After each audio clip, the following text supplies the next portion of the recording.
Selamat pagi generasi emas Indonesia. Pagi ini kita akan belajar bersama-sama bersama saya Bu Siti Wahyu Ningsih.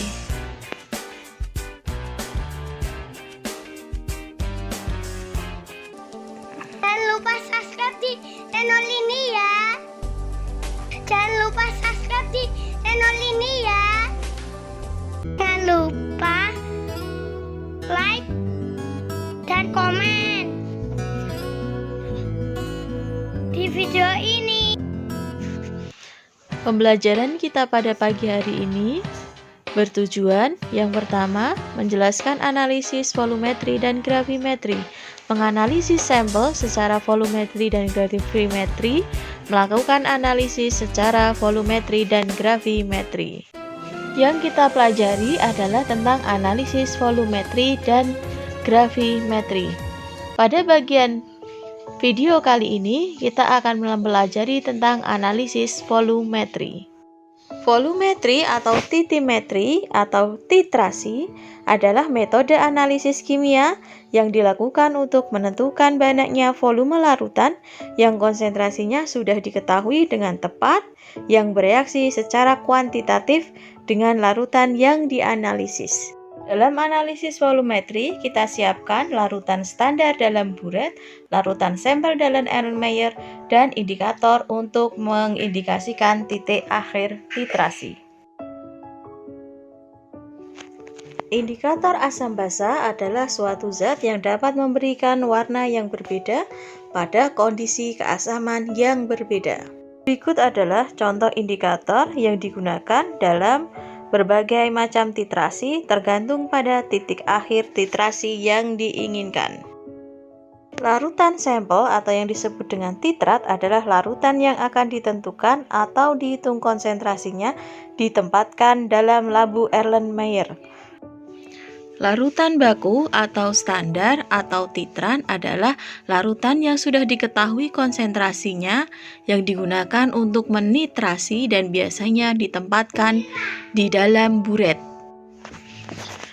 Titik ekivalen adalah titik yang menunjukkan saat titran yang ditambahkan bereaksi seluruhnya dengan zat yang dititrasi. Pada saat titik ekivalen, mol asam sama dengan mol basa. Titik akhir titrasi merupakan sinyal di mana memberitahukan kita untuk memberhentikan penambahan larutan standar. Komponen dari titrasi terdiri dari corong kaca, buret, larutan standar, keran, larutan sampel, klem statif atau statif klem, statif, dan yang terakhir adalah Erlenmeyer sebagai wadah larutan sampel.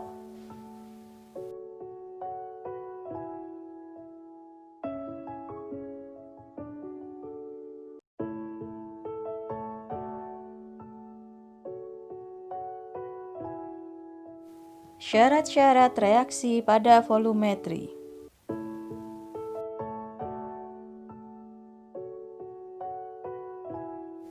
Reaksi harus sederhana, stokiometri perbandingan yang setara dan tidak ada reaksi samping. Reaksi harus berlangsung cepat, jika perlu dilakukan pemanasan atau ditambah katalisator. Pada saat terjadi titik ekivalen, terjadi perubahan yang jelas, baik secara fisik, perubahan gas, warna endapan, maupun perubahan pH. Indikator yang digunakan harus dapat memberikan ketentuan yang jelas pada akhir titrasi. Jika tidak ada indikator, maka proses ini harus dilaksanakan secara elektrokimia. Jenis-jenis analisis volumetri berdasarkan reaksi dibagi menjadi dua. Yang pertama adalah reaksi yang tidak dapat menyebabkan perubahan valensi atau reaksi kombinasi ion, dan yang kedua, reaksi yang menyebabkan terjadinya perubahan valensi atau reaksi redoks. Jenis proses titrasi dibagi menjadi tiga: titrasi netralisasi, titrasi pengendapan, titrasi redoks. Yang pertama kita bahas adalah titrasi netralisasi. Yang pertama adalah titrasi asidimetri, yaitu titrasi terhadap basa bebas atau larutan garam yang berasal dari asam lemah dengan larutan standar asam. Maka disebut asidimetri, berasal dari kata asid. Yang kedua adalah titrasi alkalimetri, titrasi terhadap asam bebas atau garam yang berasal dari basa lemah dengan larutan basa standar, atau alkali berasal dari kata basa. Jenis titrasi yang kedua adalah titrasi pengendapan. Titrasi pengendapan didasarkan pada pembentukan endapan. Contohnya adalah argentometri. Titrasi Cl- atau HCl dengan larutan standar AgNO3 akan membentuk AgCl. Yang kedua, reaksi pembentukan kompleks. Semua jenis reaksi yang menyebabkan terjadinya senyawa kompleks. Contoh kompleksometri. Titrasi ion Cl- dengan larutan standar HgNO3 dua kali akan membentuk HgCl2 kompleks. Jenis titrasi yang ketiga adalah titrasi redoks.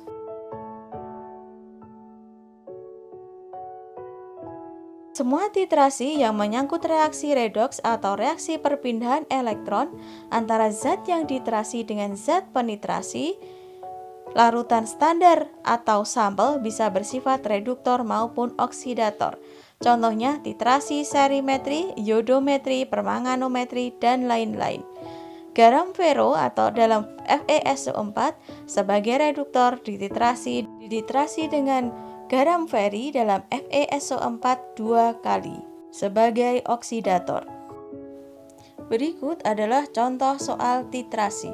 Hitunglah konsentrasi asam asetat dalam 10 ml asam cuka perdagangan, dianalisis dengan menggunakan larutan standar 0,1 molar NaOH. Ternyata setelah dilakukan titrasi volume NaOH yang dibutuhkan sebanyak 5 ml. Yang pertama kali silakan tulis diketahui MnAOH atau molaritas NaOH 0,1 molar. Volume NaOH 5 ml. Volume CH3COOH atau asam asetat 10 ml. NaOH atau ekivalen NaOH dilihat dari jumlah atom hidroksidanya atau OH-nya adalah 1, sedangkan N asam asetat atau CH3COOH berdasarkan jumlah atom hidrogen yang dilepas adalah 1.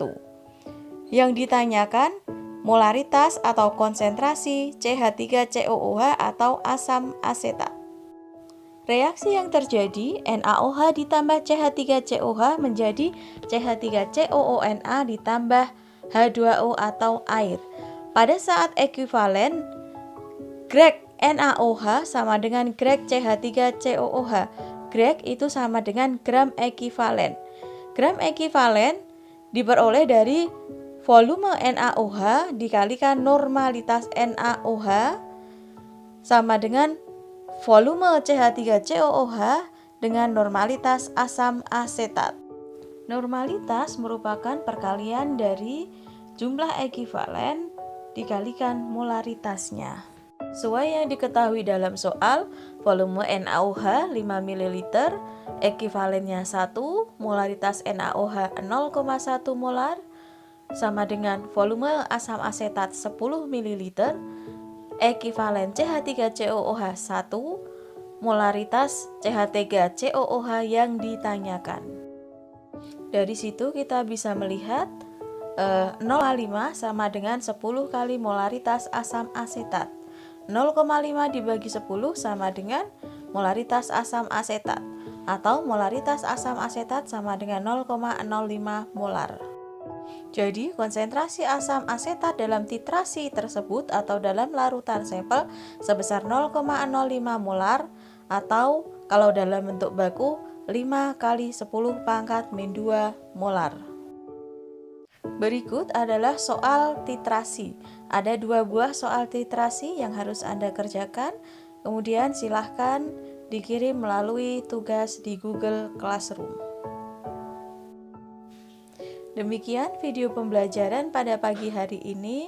Semoga bermanfaat. dan salam sehat selalu.